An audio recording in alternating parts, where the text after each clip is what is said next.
One of the things that we've noticed lately is that we've seen more first-time buyers enter the marketplace. The last 30 days, we've seen more first-time buyers in the last 4 months. I mean, that is pretty notable. We don't typically see in the 30-day period 4x what we would see in a 4-month period. And it's notable because Welcome to The Flow, Real Estate and Money Show, a show focused on helping Canadians understand the different elements of real estate, mortgage, and finance. The goal of our show is to provide Canadians with the tools, information, and knowledge to have more success when it comes to their investing and real estate related decisions going forward. My name is Alex McFadyen, and I'm your host. I can't wait to get you into the flow. all right, Canadian homeowners, here we are a week after the BOC officially dropped rates for the 7th consecutive time and second time in the year 2025, which to some was no surprise and some expected more, and to others was a bit of a surprise because prior to these tariff situations and back and forth, I don't want you want to call it spats, there was a very good reason to suggest that the BOC may have skipped the March Bank of Canada rate cut and gone all the way to April and potentially not even cut rates. You see, at the beginning of January, tariffs aside, the predictions from most of the banks were coming in that the BOC would end the overnight rate somewhere around 2.75%, which is where we now stand today, or 2.5%, which is where we would be with one rate cut. After all this back and forth tariff situation, the markets have changed, and many of them are predicting as much as another 0.75, which is 3/4 of a point rate cuts. In fact, that was the news that BMO announced only a few weeks ago today. But interestingly enough, after the Bank of Canada's most recent rate cut, they had a bit of a different tone. And that tone was of inflation, something that almost nobody thought or expected, at least the average homeowner thought they would hear in the near term, especially as the Bank of Canada has got closer and closer and closer in the last few months to getting to their target overnight rate, which basically means they were getting closer to reducing the amount of inflation in our country. Not about you, but as a normal human living in our country, buying food, gas, groceries, and other things on a day-to-day basis, life has not gotten cheaper. And contrary to what the overnight rate says, it certainly doesn't seem like inflation has slowed down. Although, I guess in many important markets, it actually has, and the indicators suggest it has. What I've seen lately, at least in the past few months, is a negative impact on Canadians financially as it relates to small business owners. I've seen an impact to people's ability to just get by and make payments. But I've also seen the flip side to that. With the reduction in interest rates, there's been a little bit less pressure on the average Canadian as it relates to their mortgage. Now, interestingly enough, there were conversations, topics, and news articles published for the last few months, all the way from last year, about the great renewal wall and the cascade of mortgages coming down because Canadians took variable rates and they went so high. And oh my gosh, everyone is going to go broke when variable rates come up. Now, while some of that might be true, we might see some people have to reset their savings. The opposite is also true. We've seen interest rates go lower than what many expected, with fixed rates hitting the high threes for high ratio borrowers with less than 20% down, and the low fours and mid fours for those who have uninsured mortgages who are doing refinances. And that's been a saving grace for the average Canadian, save for those who maybe were in a fixed payment variable rate that still were keeping the minimum payments on their mortgage. They may be in for a little bit of a shock as payments increase with these upcoming renewals in 25 and 26. Now, we'll talk a little bit about how many renewals are going to be coming up in 25 or 26, but I want to highlight more than just what the BOC did the last couple of weeks, but I want to talk about specifically what it actually means for Canadians, and more importantly, what it could actually mean for the real estate market. Like, should we expect a potential crash with these tariffs and what's going on right now? I mean, that's what YouTube will tell you. If you look out there, maybe, maybe not. I mean, depending on the commenters down below. And by the way, leave me a comment below. I'd love to hear genuinely what your thoughts are on this tariff situation, what your thoughts are on the real estate market. Are you buying right now? Are you nervous to buy right now? Are you refinancing? Let me know. I want to hear from you guys what's going on in the current marketplace. So let's get back to the core. Bank of Canada cut rates. 2.75 is the overnight rate as of March of 2025. We all know that. That reduced variable rates and lines of credit.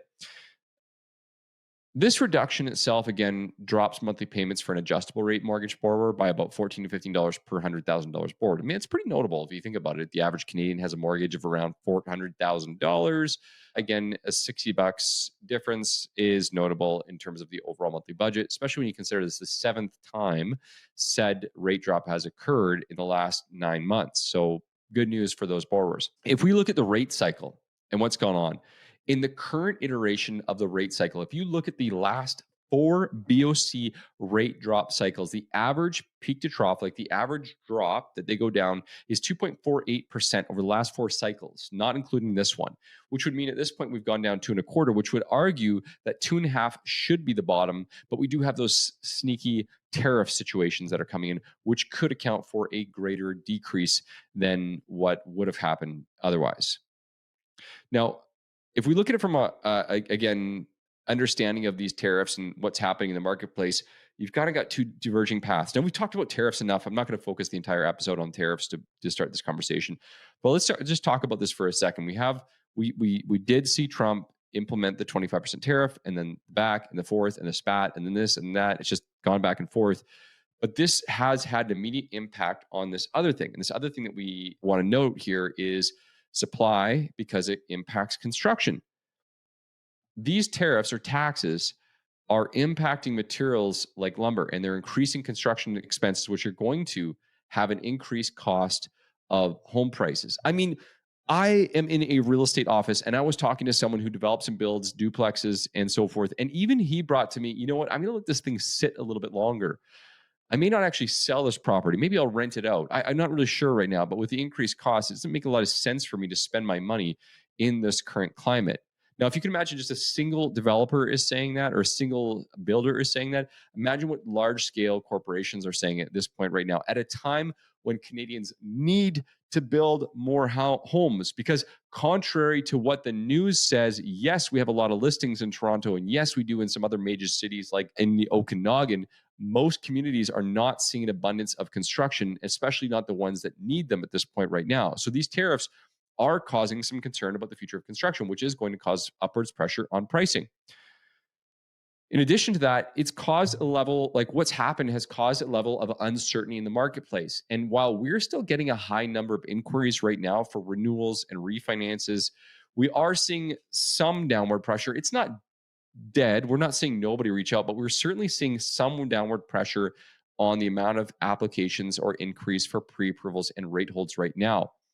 And with that level of market uncertainty going on right now, people that are paying attention to all of this on a daily basis are not doing anything. They're frozen. Now, that creates two things. One, it can create a long-term negative effect in the real estate market, devaluing properties, but it can also create an incredible opportunity for buyers to take advantage. And I know for those who are hating on real estate, they're going to say, he's a mortgage broker. He's trying to tell people to buy. No, I tell people to buy when the time is right for them. Regardless, we are looking for opportunities.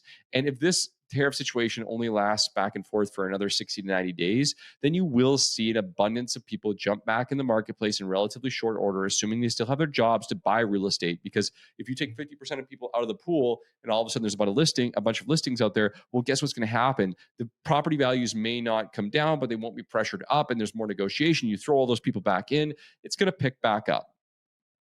And interestingly enough, I saw an article just today from the Financial Post arguing a similar thought. And let me just pull up this article here for you. It says, millennials and Gen Z in Goldilocks moment to jump on Canada's property ladder. It says borrowing rates and demand are falling amid the tariff turmoil, offering an opportunity for first-time home buyers. And that's in the Financial Post, published on March 12th of 2025. There's a few points in here that I would argue are probably a little bit unfounded, but some of it's actually quite good. And it actually resonates with some of the conversations that I've had. You see, I'm fortunate enough to run a mortgage company where we see hundreds of complete mortgages every single year, and we get hundreds of inquiries every single month.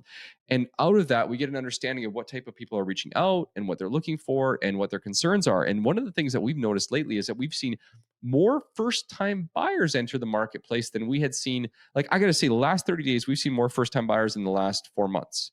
And some people would argue, again, this is Christmas time. But still, I mean, that is pretty notable. We don't typically see one, in the 30-day period, 4x what we would see in a 4-month period. And it's notable because first-time buyers were virtually gone in 2023 when rates were exceptionally high, and they were slowly making their way back in 2024. Now it seems like they are back quickly. First-time buyers also don't have the fear of the market like they would in the past unless their parents are telling them to have the fear. They're reviewing their information, they're reviewing their financial situation, and they're probably seeing the amount of listings in the marketplace and saying, wow, there's a lot of opportunities out there. Interestingly enough, and in this article, it's not surprising, and it's from chief economist of Royal Bank, is saying buyers now have the widest selection of available homes in years thanks to a surge of properties listed for sale. And this is true because this is probably the highest surge of properties we've seen in nearly 10 years in many markets, which is significant from a buyer standpoint, not only to negotiate prices, but just genuinely to find the house that you like. I want to stay on this article for a second because it also suggests that the reduced demand levels the playing field for younger borrowers getting the market. And I think a big part of that actually has to do with our type of property. It's kind of forced the market down while rates themselves have come down, and the increased amortizations has opened up affordability. Basically, if someone's putting 20% down on a property today in 2025, they can qualify with $22,000 less income required than what they did in 2023. That is significant. That means somebody could make basically $97,000, $98,000 today to borrow 500 grand, whereas in 2023 they would have needed to make $117,000, $120,000. And if you think about it that way, that's pretty significant because many of those borrowers are earning more money today than they did back in 2023. And a lot of their younger counterparts are saying, wow, I can get in the market. And that is something that I'm seeing every single day in this current climate.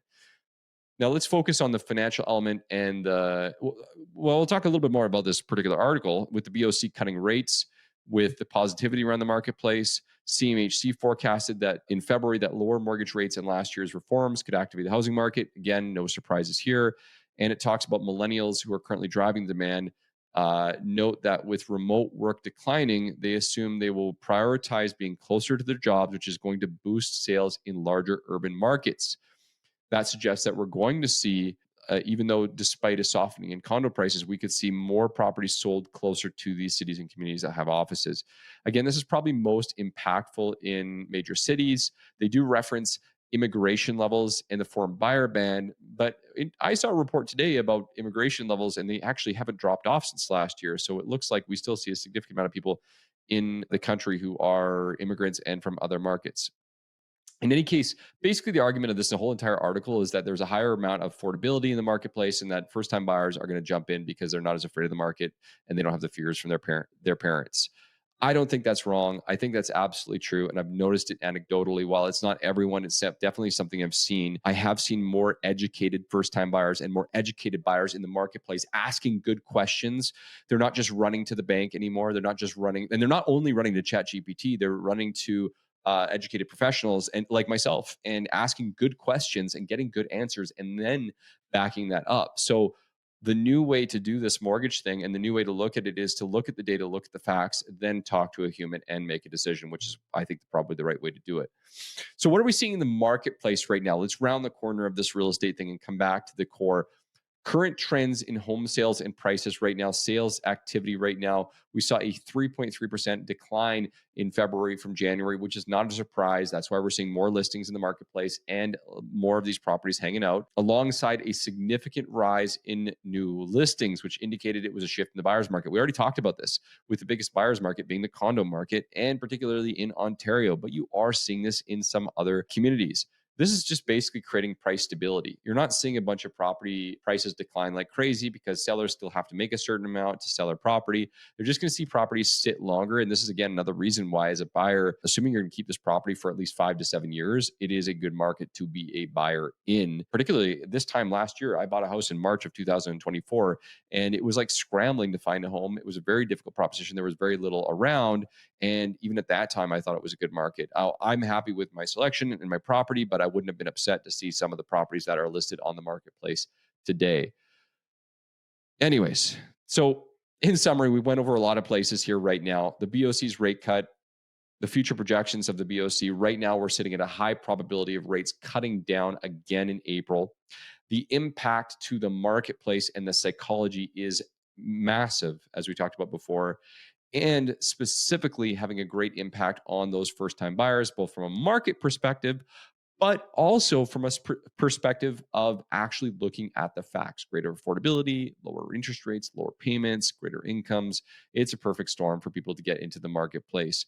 As we look forward into the near term, what are some of the things that I would look out for right now? I would be cautious for someone to be thinking that rates are going to continue to tumble down consistently. In fact, as of this podcast recording, we saw the bond yields even come back up despite what's happening in the marketplace. So it looks like the rate downward trend has been down. We've been on a down line, but many are warning us that this could turn around really quickly and we could see rates pop up fast. So my suggestion to you is, if you're in that marketplace right now, whether it's a renewal or a pre-approval, get those rate holds held.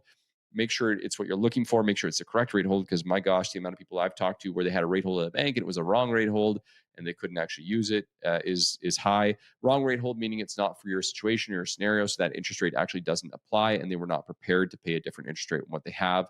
That is very key. Remember this: typically most banks do not offer you their best rates on a rate hold. They usually offer you rates that are a little bit higher than the marketplace as well. And that's an important consideration, because that would mean that if you were thinking about making a monthly payment at X and the rate was lower, that benefits you, but also this can protect you in case interest rates increase. So looking ahead, my suggestion for you as your listener: stay ahead of the current marketplace. Be aware of everything that's going on right now, but be conscious of the fact that from a timing perspective, this can carry on for a long time, but just as quickly as it can carry on, it can continue to basically, in short, force inflation back up, increasing interest rates. My final thoughts: great time for investors, great times for buyers who are well capitalized. Understanding the data and the trends is key in this marketplace. It doesn't mean it's a great time for everybody. It just means it's a great time for some people. So you need to know this information. If you found this useful, if you found this helpful, click the like button, please. Leave me a great review on iTunes or Spotify. I'd love it. And if you have any feedback for me about the podcast, how to make it better, let me know in the comments below, or send me a DM on Instagram at Flow Mortgage Co. or at The Mortgage Pug. We'll see y'all next time.